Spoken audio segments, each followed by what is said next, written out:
Welcome back to another episode of the Sales Gravy Podcast. On this episode, I'm with Vera Stewart, who is a celebrity. She is an insane cook. She's a Southern lady who loves the Georgia Bulldogs. And we're going to be talking about what it takes to be an entrepreneur and grow a business, and something that most salespeople are totally interested in, what it's like to just not take no as an answer and how that helps you in your career. Before we get started, I want you to go check out Sales Gravy University. Sales Gravy University is where sales professionals and sales companies and sales organizations from across the globe come to learn how to sell better. And at Sales Gravy University, we're different. Not only do we have on-demand e-learning courses, but we also have live courses taught by our master trainers. So you can take a course from one of the greatest minds in sales as an individual on your own terms, or you can come into a classroom with your peers and even join one of our mastermind groups. Right now, you can check out Sales Gravy University for free. If you've never taken a course, just use the code FREECOURSE when you go to learn.salesgravy.com. That's learn.salesgravy.com. Vera Stewart, welcome to the Sales Gravy Podcast. Seriously, I cannot believe that you were sitting in my studio, because the very first time I saw you on TV, it was just, it was a Saturday or Sunday afternoon, and I'm flipping through the TV, and I hear your voice, and instantly I'm drawn to your voice. And then I start watching, like, this lady is cool. She's awesome. So I sat down and watched it, and I've been following you ever since. And I ended up at an event where you were on a panel of other entrepreneurs, and I watched you speak. And as you were talking about building your business, I fell in love with you. Oh. So because as I'm listening, I'm inspired by just the process that you've gone through. So that's what I wanted to get out of your brain today and give to our audience is the process that you went through over 40 years to build yourself into a nationally known brand in hospitality, in cooking, and you've worked with all these different celebrities. So there's a lot of cool stories here. But first, my first question is, are you proud of the Bulldogs? Oh my goodness. Absolutely. It's been so exciting to just, go through the process. And, Kirby Smart, as an entrepreneur, honestly, I think one of the reasons I love college football so much is that you can learn so much that you can use in your business from a coach, from a great coach, how they manage their players, how they, walk the walk and talk the talk. And, I'm sure all my Georgia Bulldog lovers out there will just hate for me to say that, I'd probably sit in the front row of a Nick Saban leadership conference, because he brings all of that to the table. I think that's true. And I think as a leader, I think watching them manage these teams that consistently win, and we'll call it, they have the durable high performance, right? Mm-hmm. So year after year after year, they're at the top of their game. What are they doing different? How are they leading different? What's their process? How are they choosing the people that they put on their team? I think for every leader, that's an important lesson to learn.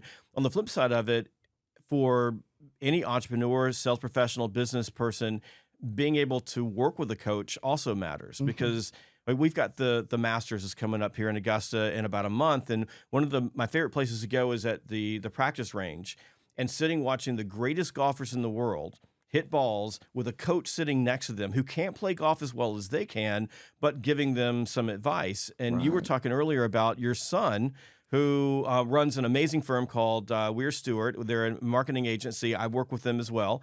And talking about how your son's a great coach for you and your business. And that's a completely different dynamic, right? So it's mom and son, but you were talking about how being coachable, at least being open, has transformed the way that your brand looks. Absolutely. And, I'll never forget when he said, Mom, we've got to structure the hospitality side of your business to be a little bit more sophisticated. The elements of that part of your business don't need to be the zany, cute, energetic, bubbly sort of person. I mean, they're serious about what they're doing when they come to Augusta. And I remember going to the conference room and, drum roll, and here comes the Vera logo up there, and the very Vera part of it is missing. And, it took me a minute, but then watching and listening to how he transpired that part of my brand into a completely different look with the sophistication, and it almost sells itself. It's, who's doing your catering during the Masters? They always say Vera, Right. but I'd never seen it in writing like that. It's just fantastic. It is it's a cool, different look at your brand. And one of the things I didn't understand from a branding standpoint is how many brands were underneath your umbrella.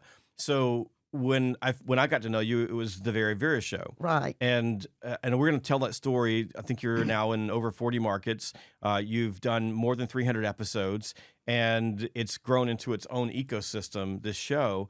But I didn't know that there were all these other things that you did, nor did I know your backstory. So before you came on, you sent me a history of you, and I was reflecting as I was reading this this story. You've got your timeline in here from all the way back in like 1984. Yeah, the frosted hair. Yeah, exactly. The kind of heavy. But we've got this.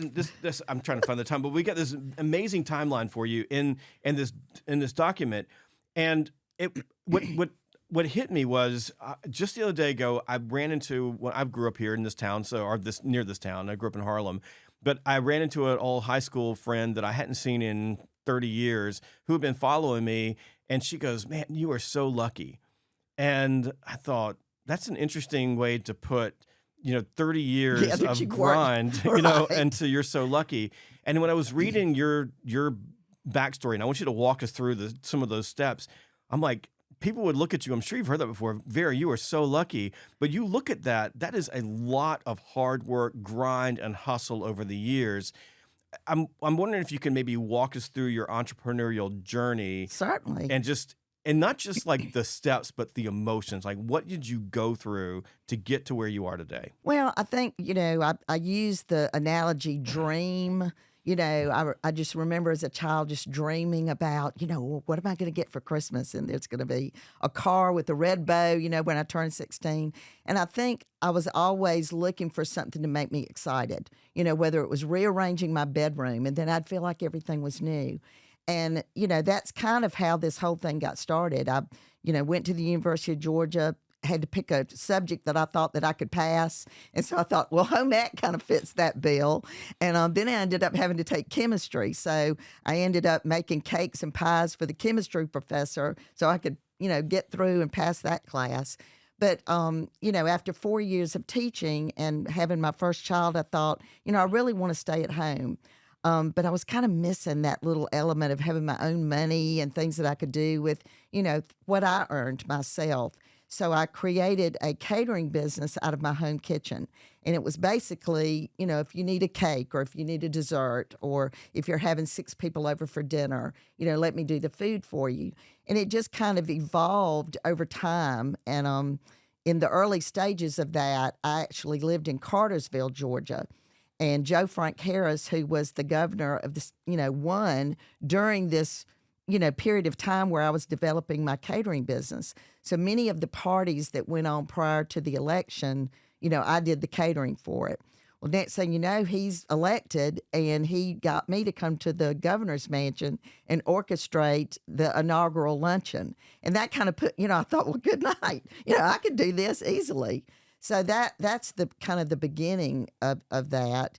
And I think I always was looking for the next step. Back you up in that. Okay, so you get out of school, you go teach for a while, you have a family, and you're trying to figure out how can you do family, do Vera, right, and do meaningful, purposeful work at the same time. So you start catering for people, and then you get we'll call it lucky, but you get lucky. Somebody shows up in your life that can help you. Mm-hmm. I would say that the difference often between someone who is able to go to the next level in their business and those who don't are that there's something inside of you that recognizes that there's an opportunity in that moment. Don't mess it up. Mm-hmm. Like, take advantage of it. If you got to go a little bit harder, go a little bit further. If the governor says, "Hey, can you show up and do the luncheon?" You don't go, "Look, I'm really busy today." You go because you recognize there's something there. And when I look back at like the early part of building Sales Gravy in this business, there were so many moments like that where if I'd gone the different direction, we wouldn't have had that opportunity. And I'm curious from your standpoint, do you see it that way? Like, because when I Oh, read your history, I'm like, this happened and she took advantage of it versus letting it just slip by her. well, and I think sometimes people relate nervousness and, being scared and not feeling confident that, if you take that leap of faith and you get comfortable with that, knot in your stomach or whatever it may be, you find out that you can accomplish that. But if you don't take that leap of faith, you don't know. I mean, honestly, fast forward a little bit and I get this call from what was posed as the cooking channel that I knew was new coming behind the Food Network. And they said, would you consider yourself an expert on carrot cake? Well, she could have asked me on elephant cake, and I would have said yes, because I figured by the time I need to be an expert, I'll be an expert. So I wasn't about to say no. And as it turned out, it was a hoax, and it was Throwdown with Bobby Flay. And, just in that moment, seeing him standing there and knowing that I was getting ready to be in a competition, the first thought in my head was, I'm going to beat him. I'm going to win. And that's why, I think a lot of times it's planting the original seed of success rather than I can't do this or I won't do this or I'm scared to do this. It's just saying yes. Yes. I feel the same way. There's so many times in my career where I've had a client come to us and said, can you do this? And we go, yes. Because we figure by the time we get there, we'll be able to do it. That's correct. I think that it's the way I say it is that messy success is better than perfect mediocrity. So it's that confidence to say, I can do anything. I can figure this out. I'm not going to get out over my skis. This is in the realm of things that I do. Say yes.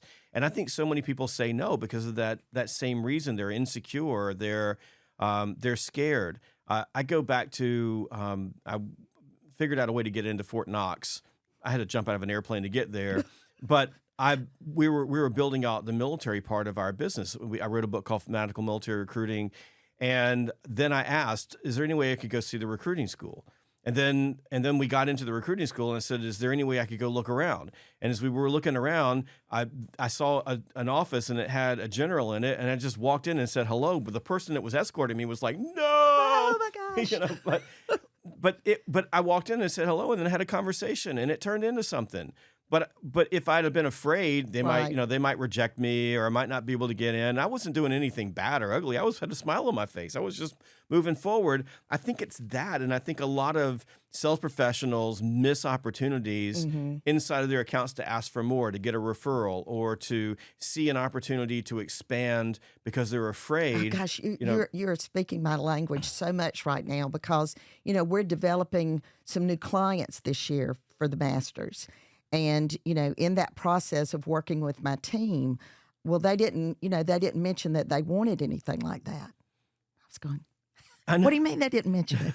We're supposed to Right. mention it. They didn't know that they didn't They want it. didn't That's know right. that, and it's like, well, I don't think they're going to want to do that.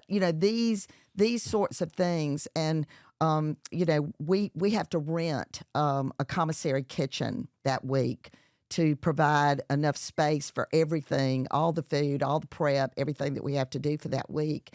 And this time we're getting a big refrigerated truck to sit in the yard because we're just out of room. And so yesterday, somebody said, well, the truck can't be delivered until Friday. And I said, well, why is that? Well, we don't actually lease the property until Friday. And I said, well, have we asked them if we could perhaps put that truck in the parking lot on Wednesday? Yeah, And I said, all they can do is say that's no, right. And so guess what they said? Sure. All they can do is say no. All they can do is say no. And let me tell you something. No is not a good word for me. I do not like that word. All right, we're going to come back to that because that's part of the story that I want to talk. That's one of the reasons I want you here. So Bobby Flay. So you get face to face, nose to nose with Bobby Flay.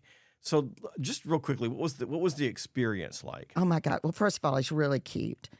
And second of all, I mean, like I had to take in that moment that I am on this show that is off the chart rated instead of some new show called Top That Cake for the cooking channel. So I had to process that.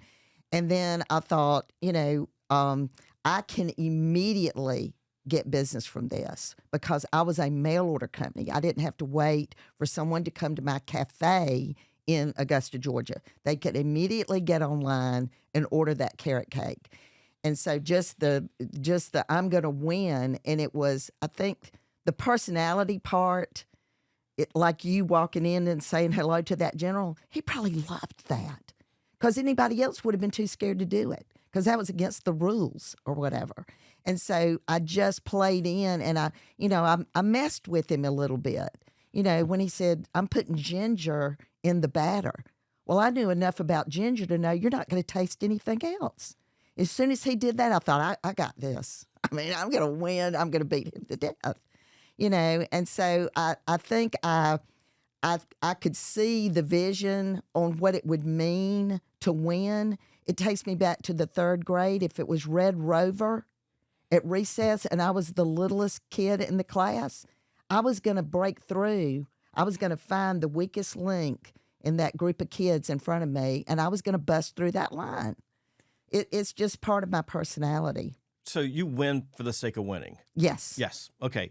And I want to make a point here because there's something that we talk about all the time at Sales Gravy in our training. We talk about relaxed assertive confidence. So people have a tendency to lean into people who are relaxed. If you're calm, you're cool, relaxed, and you totally exude that. Like you're a relaxed, confident human being. People love confident people. Like you talked about the general. Mm-hmm. And I've never met anybody who didn't love confidence and respect confidence and lean into confidence. And assertiveness. Assertiveness is you've already decided I'm going to win. You believe that when you ask for something, people are going to say yes to you. So many people, they ask because in a way that causes them to basically say to the person, I know you're going to say no to me. Right. So you wouldn't be okay, would you, if we were to put the truck on the lot maybe on Friday, would you? Like, no, you go, hey, I got a truck coming, this refrigerator truck. Can we go ahead and put it there on Wednesday? Yes. So you ask that way. It's a statement. Right. But it's assertiveness, and it's different than arrogance. Mm-hmm. Like if you just hanging around with you and watching you're the same person on TV as you are sitting right in front of me. You just have this genuine, authentic way about you, but you're assertive. Like you say, I want this, and with a smile on your face. Yeah. And I think that's the difference between people who see assertiveness as arrogance. Like they're in their mind, I'm being arrogant. Arrogance different. Nobody likes arrogance.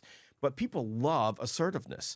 And it's amazing. I tell salespeople all the time, like you could say, purple cow, how about Thursday at 2? And people will go yes. Mm-hmm. Because they say yes to your confidence, not to the message. Well, and I work with children so much. I have a part of my brand is a cooking camp that we do in the summer. And I speak to these things with, 8 years old, 6 years old. Don't say can't, just try it. And so building that understanding of confidence, and you can get away with so much if you act like you know what you're doing. I mean, honestly, it's proven to be successful for me more times than not, for sure. No doubt. If you don't believe it, go watch TikTok, right? There's a lot of people acting like they know what they're doing, and they have millions of people watching them do stuff that they don't really know how to do, but they exude confidence in there. So Bobby Flay, you're on the show, and it changes everything? Oh, it does. And, the first thought that came through my mind was that he was in Augusta because somebody was going to take him to play golf. And I just happened to be the no pun intended, the carrot, That's right. The carrot and the carrot cake that made it work. But that wasn't why he was here at all. And so, honestly, that changed everything. I mean, that took me from national reach to my brand because people, our website crashed. We couldn't even accept the number of orders. And then it showed in reshows for like 6 years.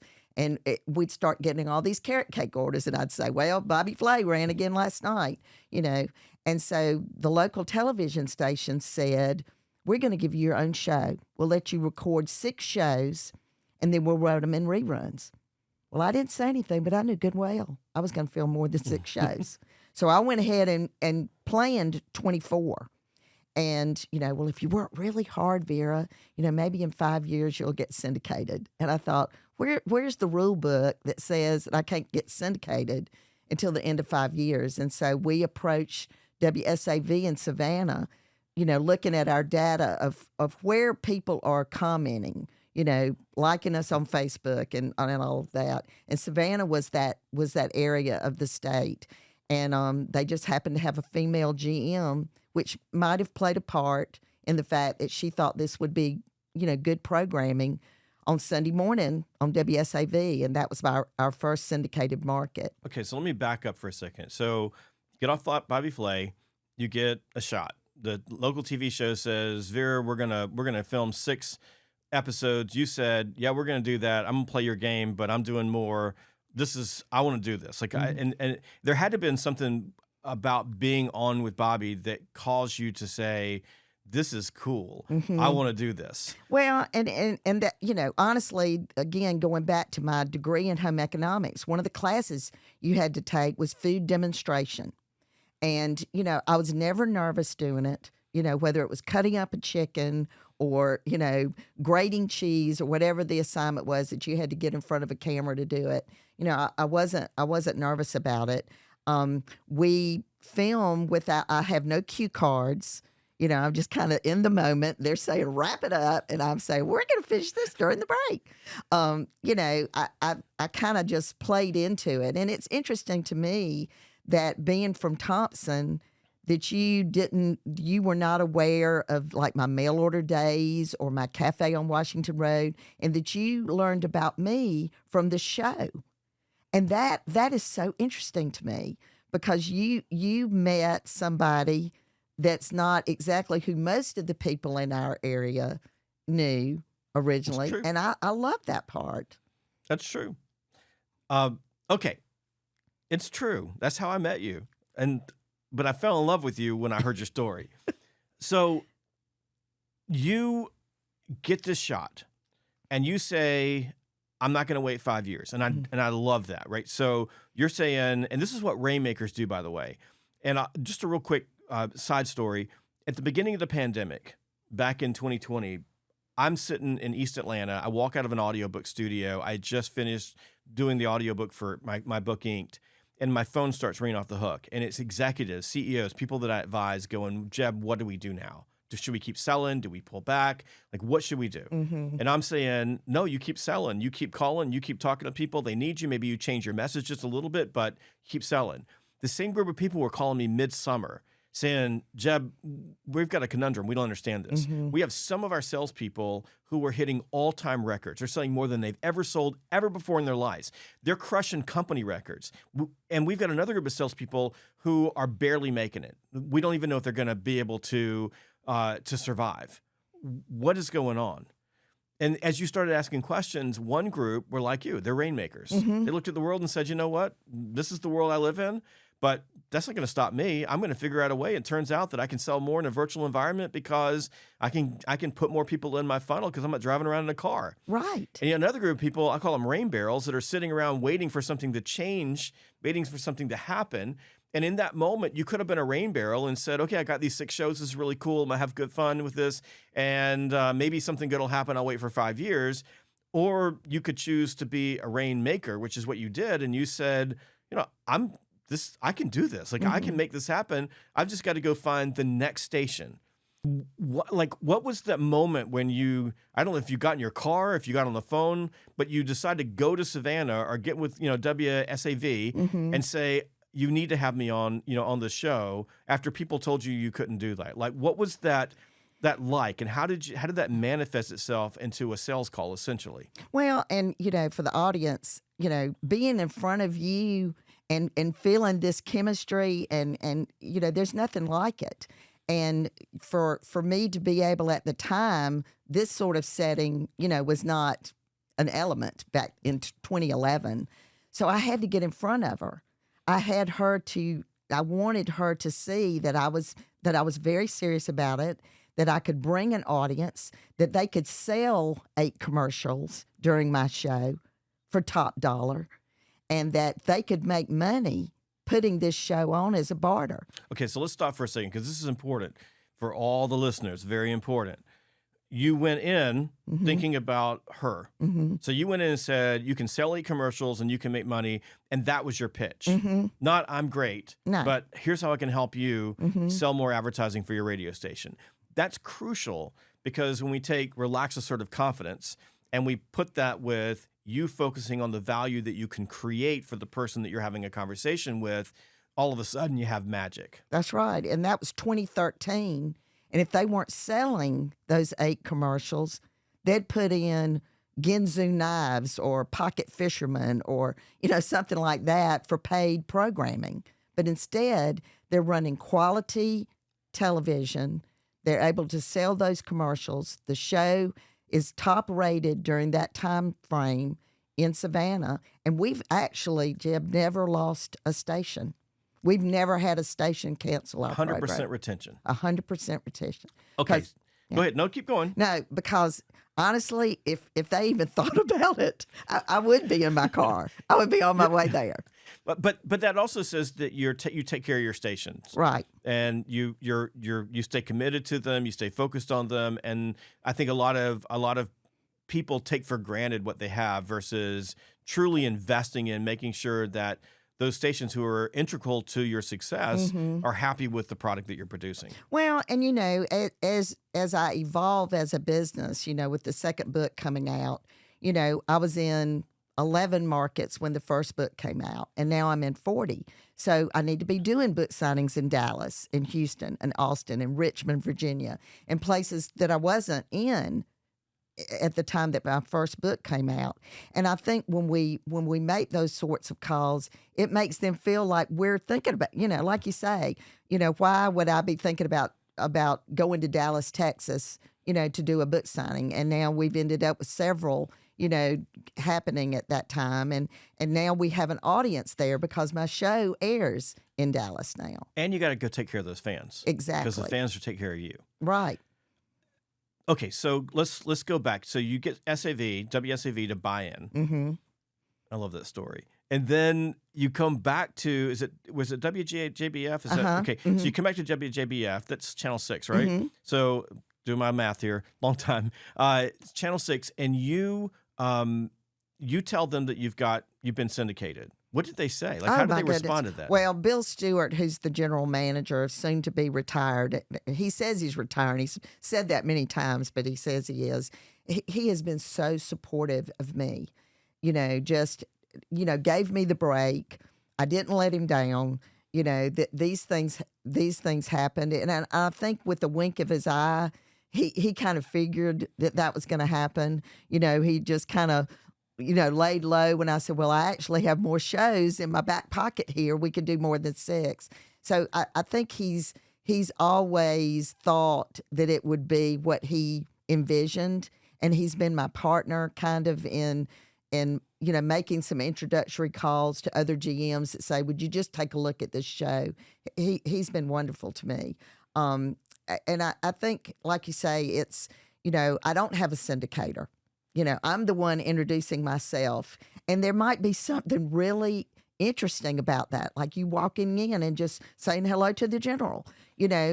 There's something unique about somebody actually being willing to introduce themselves and to make that introductory call. I think I mentioned to you earlier that we've landed Nashville, Tennessee for season 12. Well, I've tried for years, but the GM has never said, quit calling.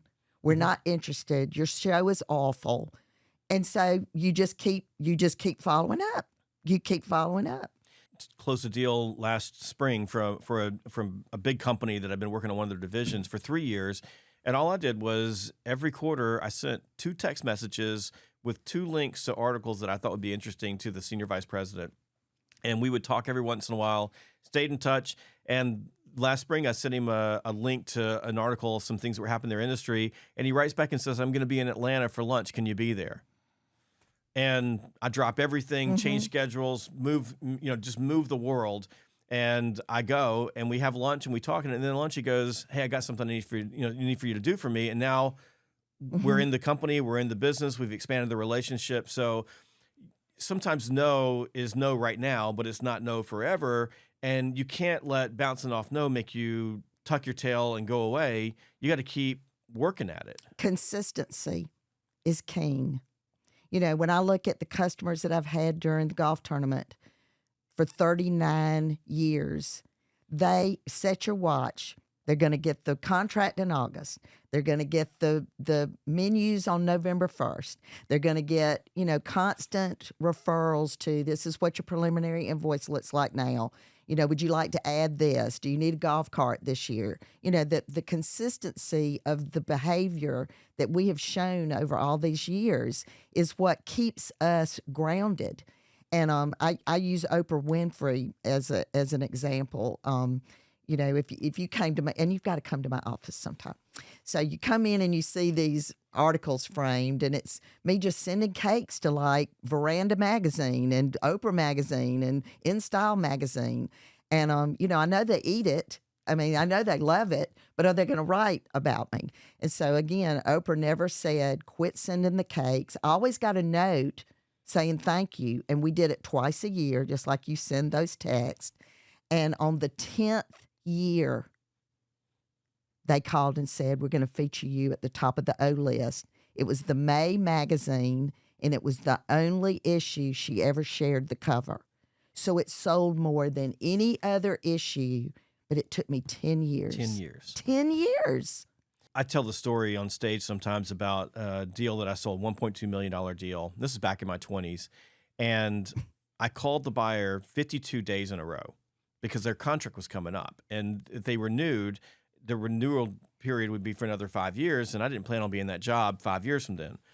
And on day 53, he calls me and says, are you ever going to quit calling? And I went, not until you give me some time. So he said, all right, I'll give you 20 minutes, come in. And I went into their office. And when I got there, the director of sales for this big multinational company was in the room and tried to hire me. Like he was throwing down trying to hire me because he said, if I could just get the people on my team to be as persistent as you, we would be winning. And what the message was is that you earn my respect by continuing to show up. Sometimes I'll be working with teams. I work with a number of companies up in New York City, and it's like it's the Super Bowl of cold calling in New York City because you're on the street, walking into businesses, having a conversation, and you'll walk in and they'll throw you out. And the reps get down on it. I'm like, look, you got to walk in there 10 more times before they're going to even give you hello. You got to earn their respect. You got to prove to them that you're willing to show up no matter what they throw at you. So we'll walk in the next day, and it gets a little easier walking the next day 4 or 5 more times down the road. They go, all right, come in here. I'll give you 5 minutes. And they'll throw you out again. But eventually they'll do business with you because you're the one person that's willing to keep showing up no matter what, because you believe in what you do enough to keep being consistent with your activity. I mean, the fact that we have so much in common in the thought process, because I will always say, if you didn't follow up, then what you sent was not worthy. Yes. And that's what you represent. When you don't tell me they haven't answered you.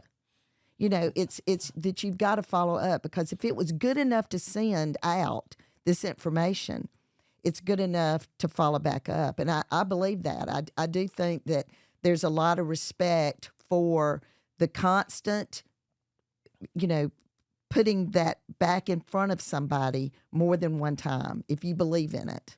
Let's flip forward to down the road. You've got WSAV in the bag. You've proven that you can go and syndicate yourself. So proven to yourself and proven to WJBF and proven to the people around you that we don't have to wait 5 years. We can do this. What was the next target you set your eyes on? Well, I wanted to be in every state, as many states as I could possibly get in. So again, asking some of the stations that, like WSAV, would you be willing to write a testimonial on how well the show is going? And so you have that in your back pocket. You know, for me, when I go back to mail order, there was I mentioned Neiman Marcus was like the original person that had food in a Christmas catalog, and nobody else had that. And so when I went into mail order, I thought, well, I'm going to see if Neiman Marcus will take my product.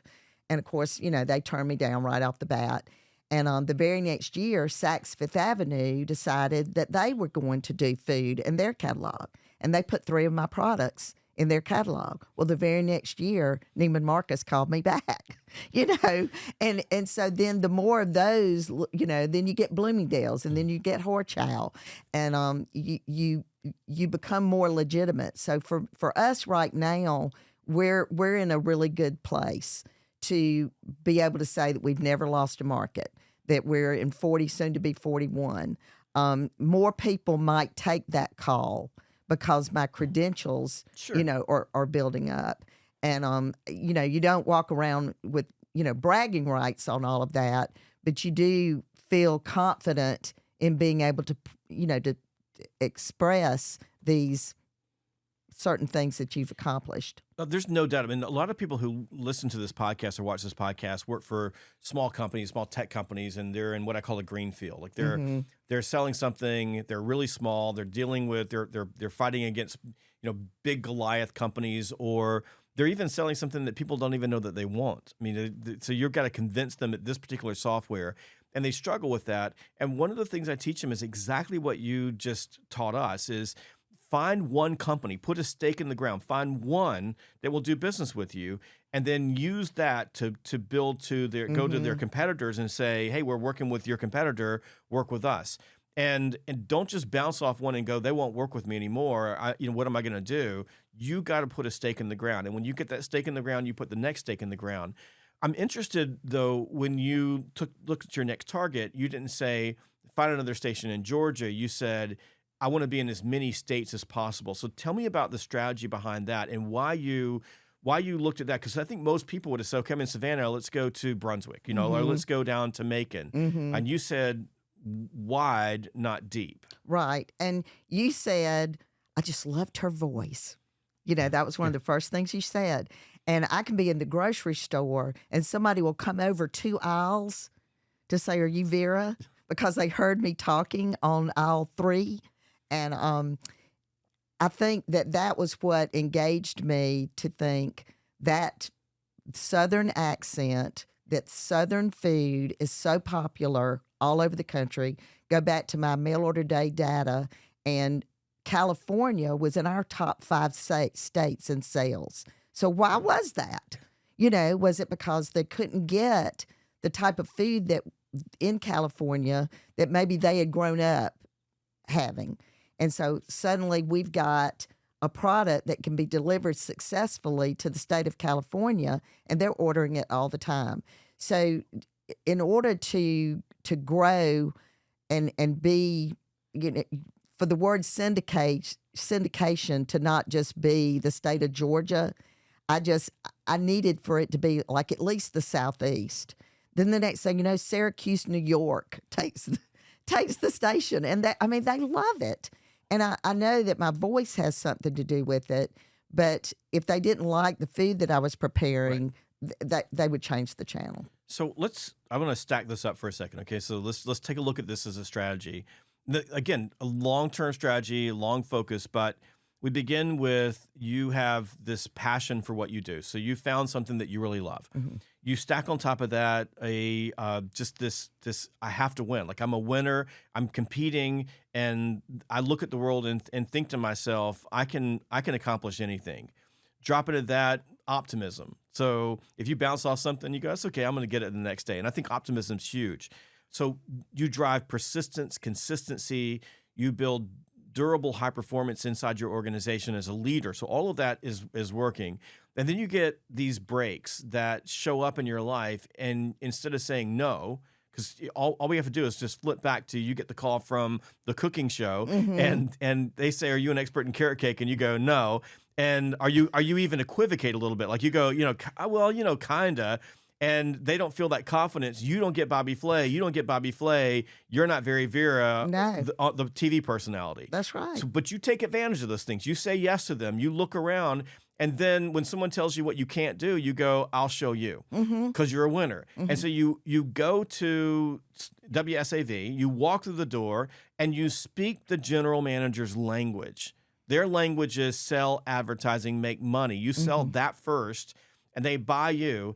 And then, and this is important, you start looking at your targeting. So instead of just bull in the china shop, let me go to the next station, you say, let's look at the data. Let's look where we have an audience, and let's start thinking about where can we improve the probability that we win based on the number of fans that we have in a particular market. And I imagine as you started walking to other stations, you're walking in with that data in hand. Oh, absolutely. Yeah. And then add on top of that, this dedication to take care of your fans. So suddenly, like 10 years later, 300 episodes in, 41 stations, knocking on the door of Nashville for 6 years, you're in an enviable position as an entrepreneur, as a business owner. You've built multiple brands. You've got multiple cash flows and cash streams that are coming in. You're well respected. You ended up in Sales Gravy Studio, which is odd for you and us, but this is cool. So it's teaching us sales lessons, and you end up in Augusta, Georgia, on a stage at an event that I had no plans on going to.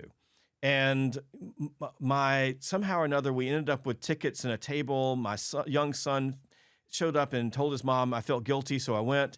And you're on stage during this panel with a group of entrepreneurs, and in the middle of that, you say the words that caused me to almost stand up and say amen right in the middle of the thing. And you said, "I don't take no for an answer." And that's a funny phrase because that phrase can be arrogant. Oh, yeah. But it can also be your character. I'm not willing to let anything get in my way. And as soon as you said that, I looked at my wife and said, I got to find a way to get Vera into my studio because salespeople need to hear this. Now, I want to just take a moment and I want to lay the foundation before we have this conversation about not taking no for an answer. I believe that sales is the greatest profession on earth. Otherwise, it wouldn't be called Sales Gravy. I wouldn't have dedicated my life to it. Just like you with cooking, I cook sales. Like I build sales recipes. I love this profession because it's the one place in the world where other than being a pure entrepreneur, you can literally point to the stands and call your shots. You make more money than basically anybody. Take a look at all the professionals out there, doctors, lawyers, architects, sales professionals that I know are making 6 figures, 7 figures every single year, and they're not working nearly as hard as those folks are working. And in a lot of cases, as a sales professional, if you're working for an entrepreneur like you, let's say I was a salesperson working for your company, you've done all of the hard work to build the system. I'm essentially an entrepreneur in your organization, earning commissions, selling things without all the risk. So it is the greatest entrepreneurial job on earth. So I want to start there. Okay. You, the entrepreneur, sitting on stage in Augusta, Georgia, says, I don't take no for an answer. That's how I did this. That's how I built this empire. And it is truly an empire. That's how I accomplished all the things was when people stood in my way, when roadblocks stood in my way, when adversity stood in my way, I found a way to get through it, under it, over it, around it, but I found a way. I want to talk about that. Okay. That one statement that you made that's so powerful, and what not letting no stop you, or never I never stop when someone says no. What does that mean to you in your world, and how would you advise other people to adopt that same mindset and mentality? Well, in my industry, you've got your staff. I could not do what I do without the people that help pull it off, whether they're cooking the food, gathering the props for the show, managing all the logistics of the golf tournament coming up, whatever it is. Sometimes that phrase is not exactly what a staff member necessarily wants to hear. But if you're my client, you love me. Because if that venue is not ready, you can bet your bottom dollar I'm going to have it ready.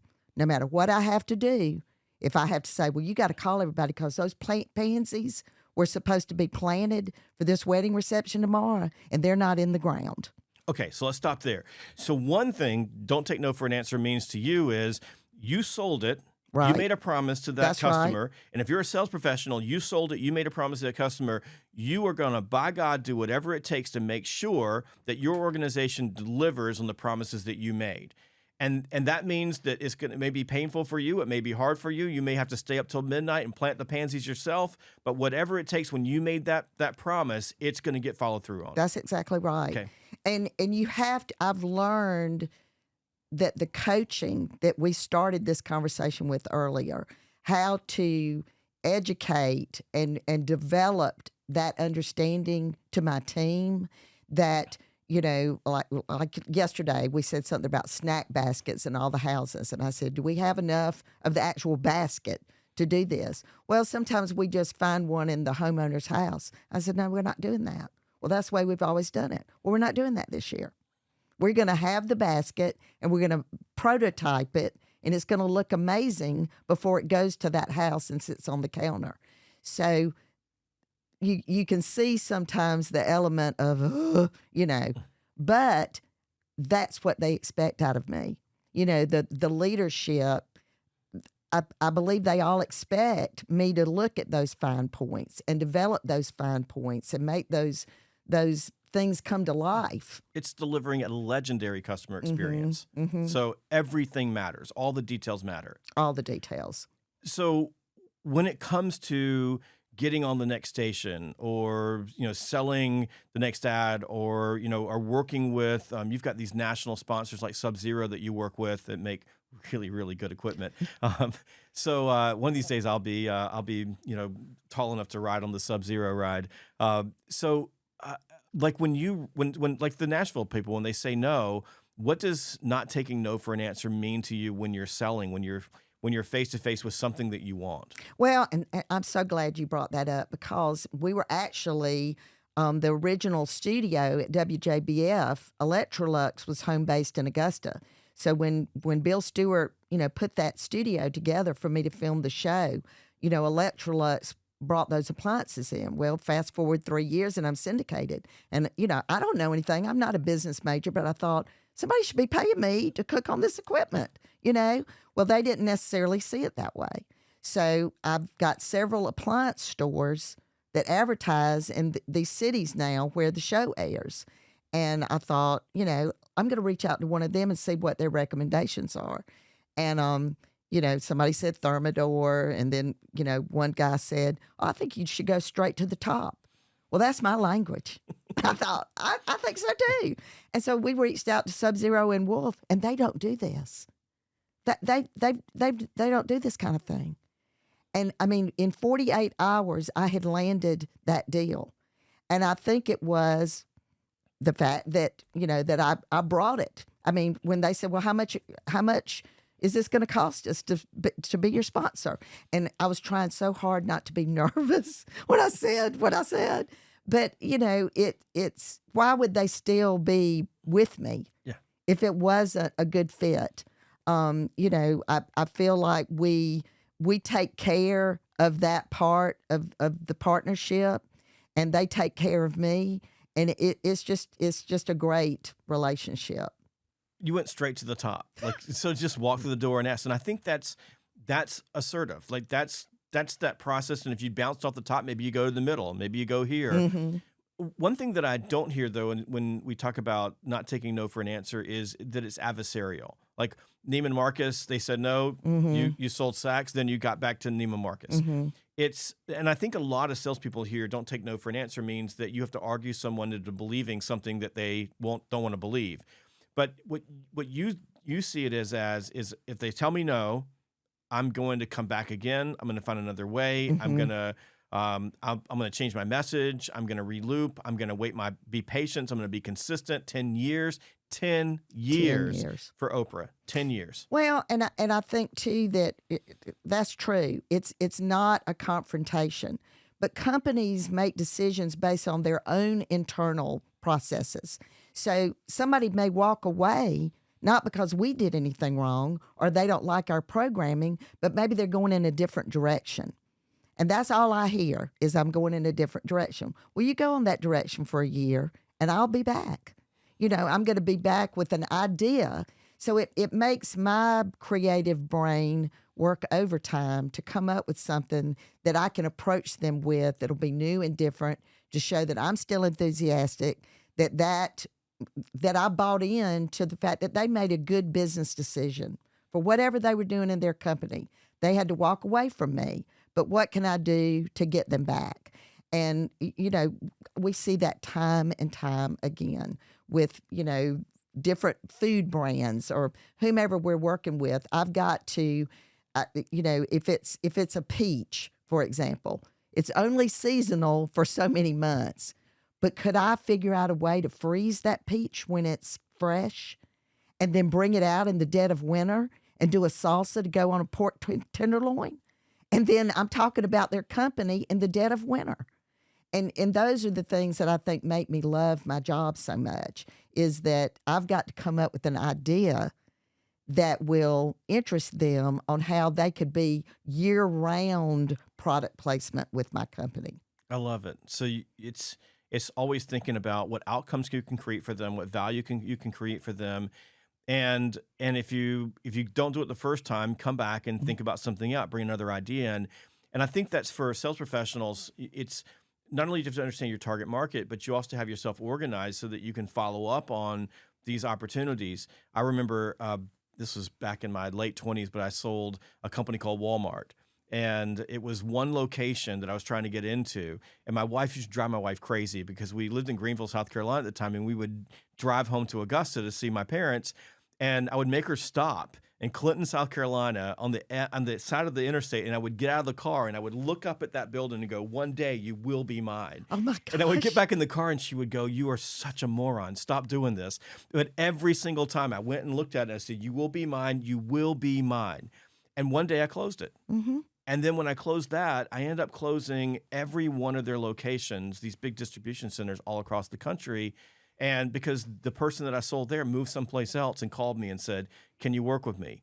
And then the next person called, but I knew that I wanted that one. And I can't do that for everything. Like I can't, No. There's no way that every prospect, every business out there can be one of my customers. So it was for me, it was having a list of my top 25 dream accounts, the ones that I absolutely want. And then and knowing that if I get those, it's a trajectory change for my business or for me personally. And then investing my time in those in those dream accounts and coming up with new ideas to get in the door. Oh, I've got a list. I've got a list. And it's working the list and working the list and working the list. And I think that's part of what makes this magic go. It's not just saying, "Hey, we're entrepreneurs and we're really persistent. We go after this." There's a method to the madness. Well, and I don't know if this even makes sense for me to say this at this point, but I also think that part of what has helped me is that I've mentored people, even if they don't know it. The advice that I get, the people that I respect, whether they're in business or whether they're in the military or whatever it is, how they adapt to certain situations, how they conduct themselves, the way that they present themselves in an audience. I love to take my own little notes of what I might be able to adopt that they bring to the table. That's helped me tremendously to feel like I'm always challenging myself and maybe use one of them as an example of how they accomplish something. This is a good segue into wrapping up this conversation before we start talking about your brand new cookbook. So one of the things that dismays me, it disappoints me, it hurts my feelings, is when I see people say nothing new here. There's nothing new to learn here. And I see that all the time. Like, it's, for example, I write business books and I have a lot of friends who write business books. So I run with the same crowd and we all have the same joker that shows up on Amazon and says, "I read the book. There was nothing new here." And you've just written a 400-page treatise on a subject that nobody's ever written a book on ever. Nothing new to learn here. And I'm so sad for people who walk through the earth and say there's nothing new to learn here, because there should be something to learn everywhere. Do you know what my company motto is? What's that? There's always something new at Vera. Oh my God, I can't believe you said that. I mean, honestly, that's what I say. Yeah. There's always something new at Vera. How do you change your mindset to always look for something new, always look for a lesson, always look for something that you can write down and learn? How do you become that human being? Well, you've got those people, and we started the conversation with my son, Daniel. And over the summer, as a new parent, basically a relatively new parent, with our summer camp, he just said, "Mom, we're learning how difficult it is in the summer to have childcare for your children, when both of the parents work." And that's a real situation in today's world. And he said, "Would you ever give consideration to the camp going until 3? Well, it's always ended at 1. We have lunch, we set the table, We clear the table. We take the dirty dishes to the kitchen, and the parents come to pick you up. And when he said that, I thought, that's an idea. I need to think about that. Well, if I was going to do that, then I've got to add another curriculum. You go in the kitchen for part of the time. You do an entrepreneurial aspect where you decide how much you spent to make that Blue Mary muffin. What can you package it in to make somebody buy it, and how much can you sell it for? And then there is the education part where you learn about nutrition and taste and how to put the perfect plate together with color and texture. And, that's so what could the fourth curriculum be? And I thought, go back to the University of Georgia. And I had to live in the home management house. And you had to make the beds. And you had to learn how to fold sheets. And you learned how to use the dishwasher and iron and all of these things. So the new 20-year anniversary of summer camp is going to be that those kids are going to walk to my other cottage, and it's going to be set up like a house. And they're going to make the bed. And they're going to run the washing machine. And they're going to load the dishwasher, and they're going to sweep and mop and figure out what needs to be sanitized. So I'm so excited about it. And their mamas are going to be so happy. I know. And I can charge more. Absolutely. All right. Wrapping this up, this has been a great conversation. Let's talk about your brand new cookbook. Can I hold it up? Oh, absolutely. This is the brand new one, right? No, that's the first one. This is the new one. This is the brand new one.